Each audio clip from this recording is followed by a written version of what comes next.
This is David Dubal, and it's my honor to have as my guest on this program the American-born pianist. Her name is Virginia Eskin, and she wrote an article recently about a topic that is close to her heart, and to her fingers, by the way, and that is the music of women composers. This is a subject that is getting more and more important to talk about, because I think the time is ripe in history, Virginia, to really start assessing some extraordinary composers. And on this program, we're going to hear some range. Tell us about what you're doing, a little bit about your activities, and what we'll hear tonight. Good setup. Thank you, David. That's true. Gender is a big issue, starting with the vice presidency on down. Mm-hmm.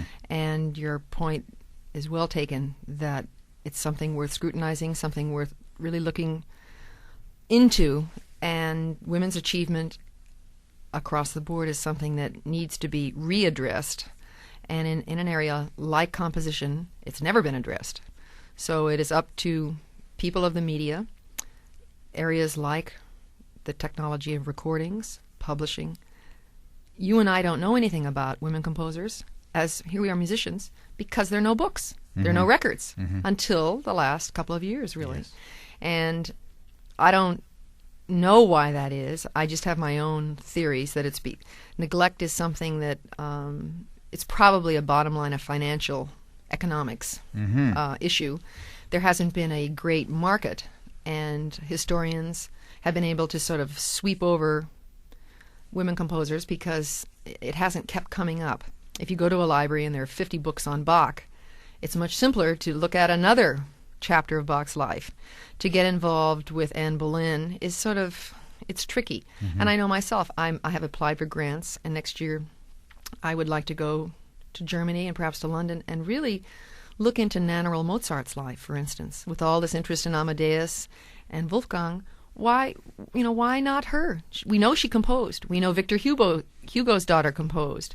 We know other historical women, or women of history, I should say.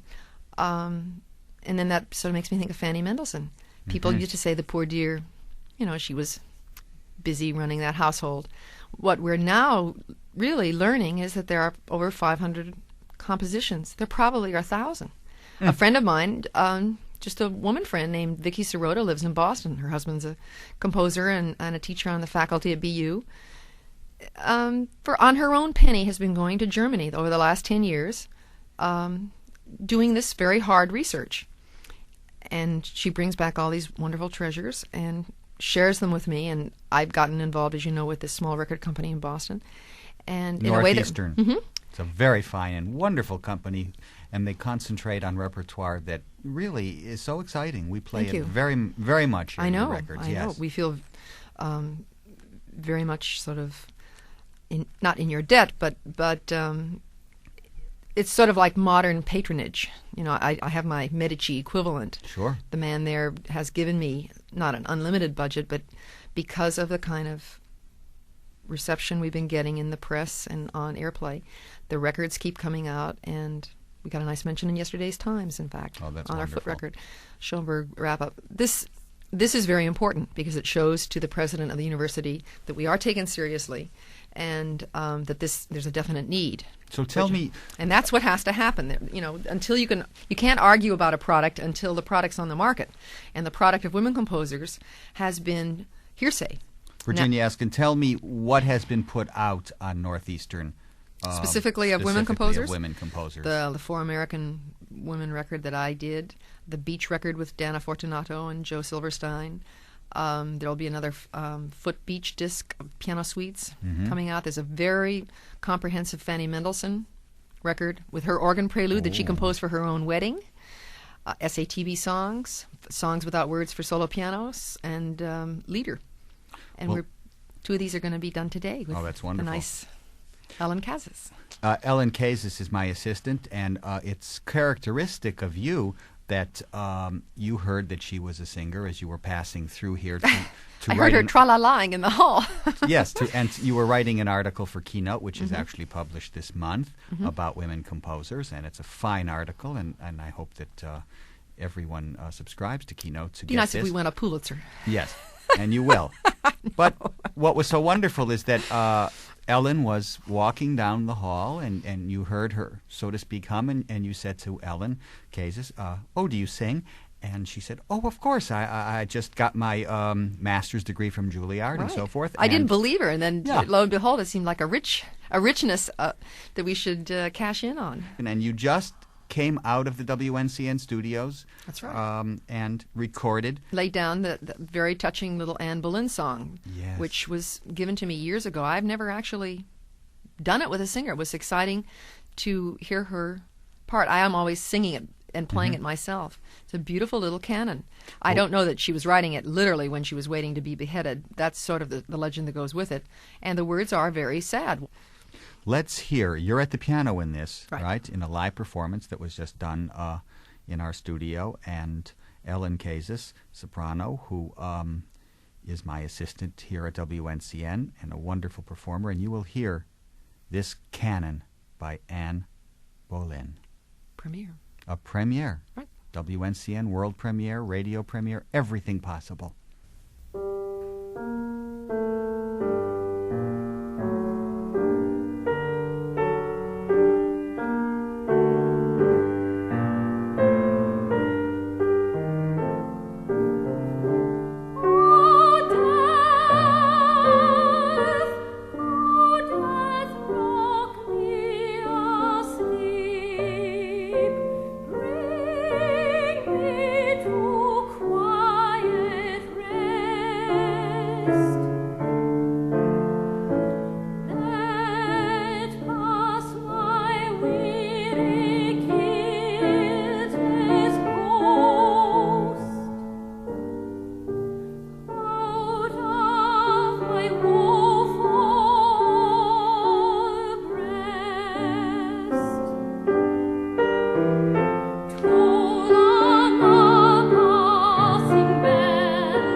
We just heard a beautiful little canon by Anne Boleyn, and her dates I'm not sure of, but she's an Elizabethan composer and, of course, famous in many directions. And the pianist, my guest, Virginia Eskin, and the soprano, Ellen Kazis.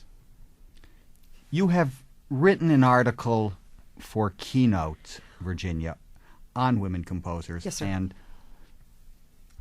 to give us a little thirst to read this, give us an outline of what you are trying to get across in it. The persecution of women in general, and specifically of women composers. And you might say that they've brought it on their own head. I'm not sure that that's a valid premise. To some degree, it's true that any time span, say of 1,000 years, if they were that great, then we would have heard about them. Mm-hmm. That did occur to me. You must be sick of someone saying to you, well, where is the woman Bach, Beethoven equivalent. Brahms? Yes. Exactly. Mm-hmm. Well, they loved, and it's true, and usually it's a man. Interestingly, women never pick up such a club and hit me on the head with it. And last year on tour, I was at UAR, the University at Arkansas, Little Rock, and some real sexist, sort of chauvinist professor said exactly that. And here I was doing a lecture recital, and instead of arguing verbally, I just launched. I felt sort of unempowered. It was such a negative question. Sure. He wanted to blast me out of my water, sort of. Mm-hmm. So I just started to play a lot of what I thought was really dynamite music. I played for about 20 minutes, and then I threw it open to the class, and I said, "Who have I just played? Does anybody in this room know?" And there was a class of 300. Of course, nobody knew any of it. I said, "Well, that was a sampling of Beach, Mrs. Beach, Amy Beach, Clara Schumann, Fanny Mendelssohn." And the same professor said, "Well, you've made your point. I mean, it sounds very strong, but that's because you played it." I said, No, not at all. I'm sure if you played it, it would sound just as strong." And they all broke up because I knew he was probably if he had your piano technique. Dimwit professor. And then I went on to say that, Clara Schumann is a first-rank composer. She was a little busy. She had that major loon husband. She had a few children of her own. 8 of them? Yeah, and a lot of them getting drug diseases and all kinds of problems. Her own career, her own touring to keep to keep the wolf from the door financially.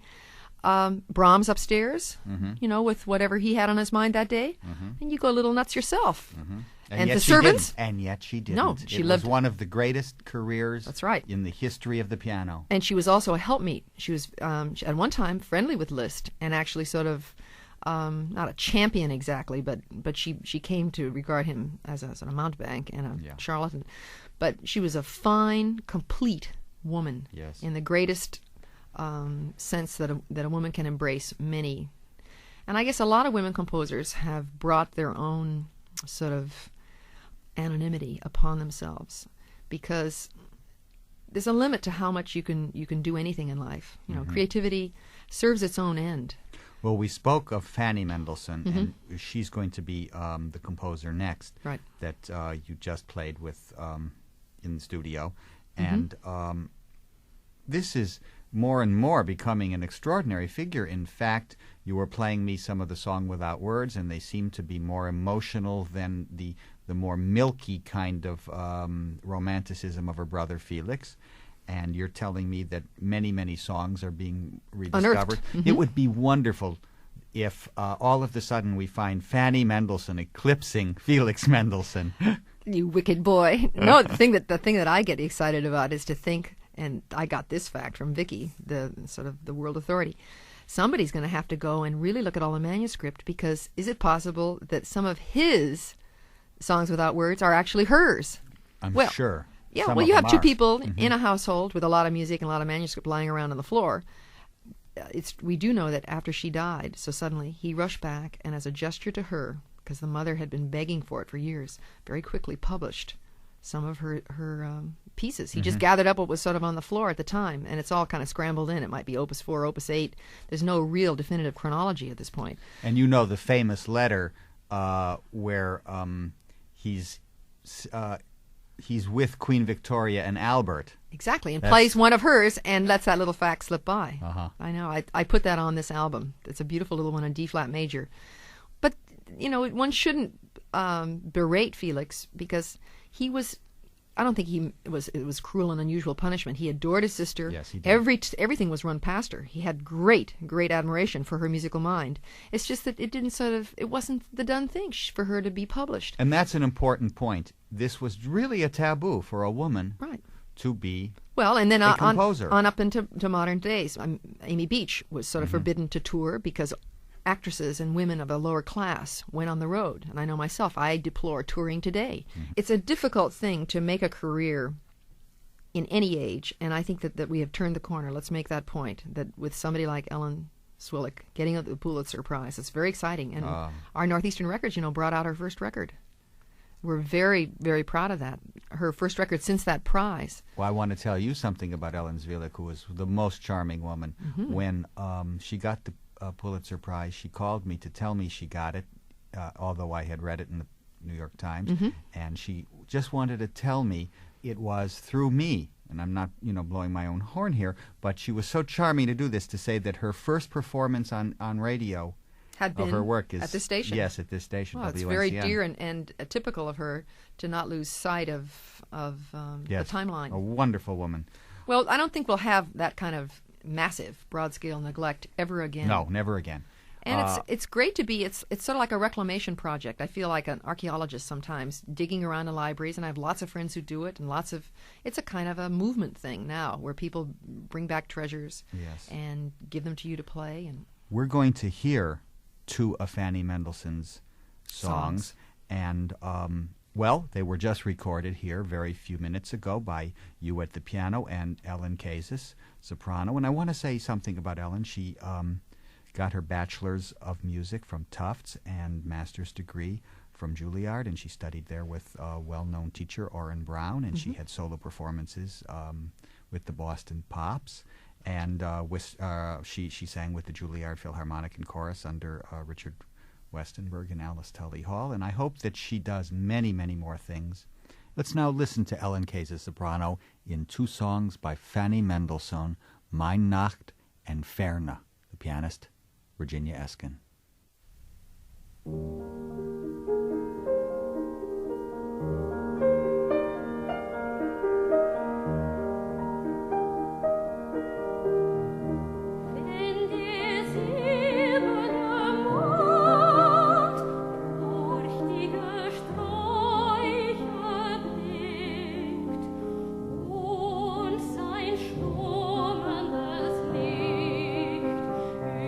Über den Rasen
You have just heard Ellen Kazis in two Fanny Mendelssohn songs. The pianist is my guest on this program, Virginia Eskin, and we'll be back right after these messages. This is David Dubal, and we've been discussing women composers on this program, and Virginia Eskin, who has written an article in Keynote and is a foremost exponent of the standard repertory, but she has a wonderful and abiding interest in women composers. She is, I would say, a feminist and quite a glorious person in all ways. Virginia, we were speaking of the almost impossibility of a woman to become a composer. Liszt, certainly one of the most liberal men of the 19th century, when it came to women, was not happy with the idea when Cosima, his daughter, had little composing rumblings. It would be okay if she married Wagner, but no way could she compose. Well, try Alma Mahler. Yes, I and mean, on and on. Yeah. This is we haven't even touched it. It is so vast a subject of repression and suppressing this kind of talent, which is musical composition is built into man and women. It is a human need to compose music. Yes. That's right. Well, and that raises, there's a whole specter of the church. A lot of music has got to have been written by women, nuns. Mm-hmm. And church music, though, is famously anonymous, as is service to the church. So yes. That's going to be another area of enormous scholarship and research. Somebody's got to go to the Vatican, pore over manuscripts, really become fluent with different musicians. This is a whole branch of musicology writing. which will emerge. Now, what about the more lurid world of 19th century, yes. 20th century? Well, I'm thinking of the rag writers, women who wrote not for the salon, but ultimately for the saloon. Yes. And this is a very difficult area for husbands also. And in the case of somebody like May Aufderheide, or Julia Niebergall, or those sort of people, they had to write rags anonymously or under men's names. I didn't even know that women wrote ragtime. Yeah, Max Morath has included some. There's a whole raft of them. Well, Virginia, we have no ragtime to play, but we do have a composer you have championed throughout many years, and it's Amy Beach, Mrs. H.H.A. Beach, and she was born in 1867 in Henniker, New Hampshire. Indeed, she was born the year that Granados was born in Spain, and in Texarkana, Scott Joplin. So we can tie in the ragtime a bit. Let's hear you play on your new Northeastern recording by the Stillwaters, A Hummingbird from Grandmother's Garden, Morning Glories, Heart's Ease, Mignonette, Rosemary and Rue, and Honeysuckle, Virginia Eskin, the pianist.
You have just heard 8 piano pieces by the American composer Amy Beach, or Mrs. H.H.A. Beach, the pianist Virginia Eskin, and we will be back with more discussion on this interesting topic right after these messages.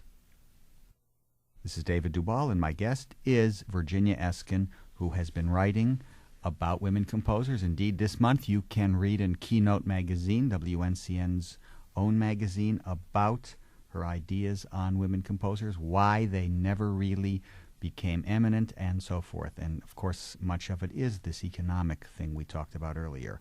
Beach was... And I would like to add that it's nice that men are helping to roll that back. Mm-hmm.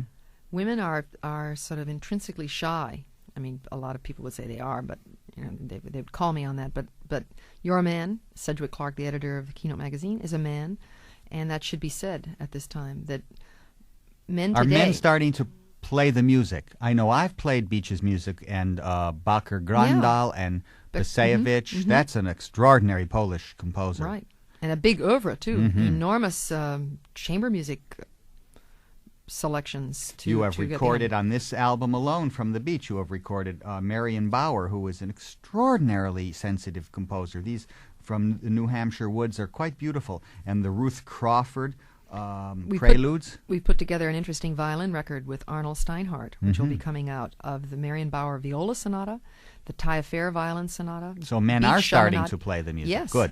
And when something like the Guarneri Quartet plays Crawford's string quartet, or the Beach Quartet, or, you know, when across the board major artists and groups, and that's already happened and is happening, I think we don't even need to browbeat the issue. When you see women construction workers, women on the Supreme Court, women in space, Policemen. Oh, yeah. Yes. Police persons. Mm-hmm. You know, it's not a surprising thing anymore. Quality and great craftsmanship and excitement are the issues. Mm-hmm. And women systematically come up in the realm of composition as being great innovators, and it's not going to be this weird specialty anymore, this sort of, you know, sick little thing over in the corner that people wrinkle their nose up at. But there still are wonderful job possibilities and large areas of scholarship for certain people. It'll probably be men who will get grants and go to the major libraries and get PhDs and better paying jobs. I hope it's women too, but I don't care really who it is. But as things start to be republished, and that's happening already, as things are recorded, as it becomes marketable, and since we live in a marketing age, and any product that ultimately reaches the marketplace, it flies. Yes. And this has just been sort of buried away in libraries. Librarians have protected it and kept it sort of on ice. Yes. Up until now. And it's going to be great to be alive as it all starts to come out. Oh. Love But a Day. Popular song. That's the title of a Beach song. Right. And it has all of that lyric magnitude that this woman has. Scope. She composed a lot of songs. Almost and 200. remember, in her day, there were even beach song clubs and Beach so clubs. forth. But, yeah. That's right. So you and I are kicking the ball around here on Beach. Yes. Well, she is an extraordinary composer. And I want to say that Ellen Kazis is a very wonderful singer, and she sings Love But a Day, and you are at the pianoforte.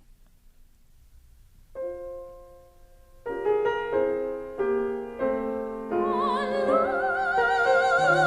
but a day, and the world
Ellen Kazis, soprano, Virginia Eskin, pianist, piece by Mrs. Beach, Ah, Love But a Day, one of her 200 songs. Well liked.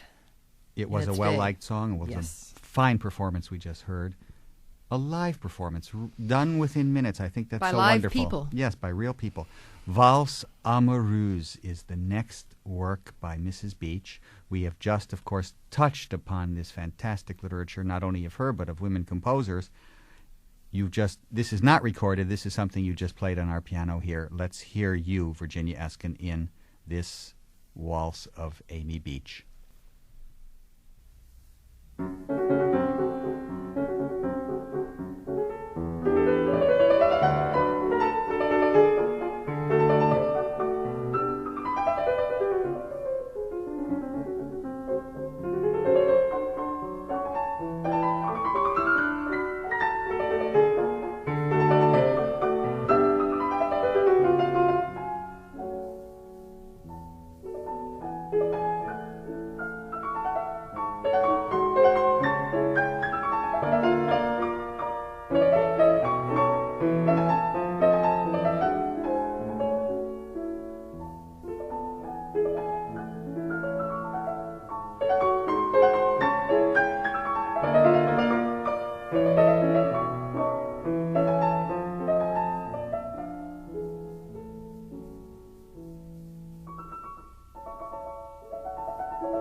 Valse Amoureuse by Mrs. H.H.A. Beach. And no longer do people say, ha ha beach. There's a great deal of respect for this woman who composed symphonies and masses. Yes. Operas. Yeah. Well, Chamber music, liturgical music. And in fact, in 1992, her Jubilat cantata is supposed to be the soundtrack for the World's Fair in Chicago. Did you know that? Yes. In 1892, it was commissioned. Yes, it was. Now there's a whole committee, and they want to have it piped all over Chicago in 1992. Well, things are happening for women composers, and certainly women pianists have always been an important force in music, and you are a woman pianist who has played all through the United States and many other places. I wish you the best of luck with your writing, your performing, and all the things you do. You be well. Okay. This is David Dubal. Thank you for listening.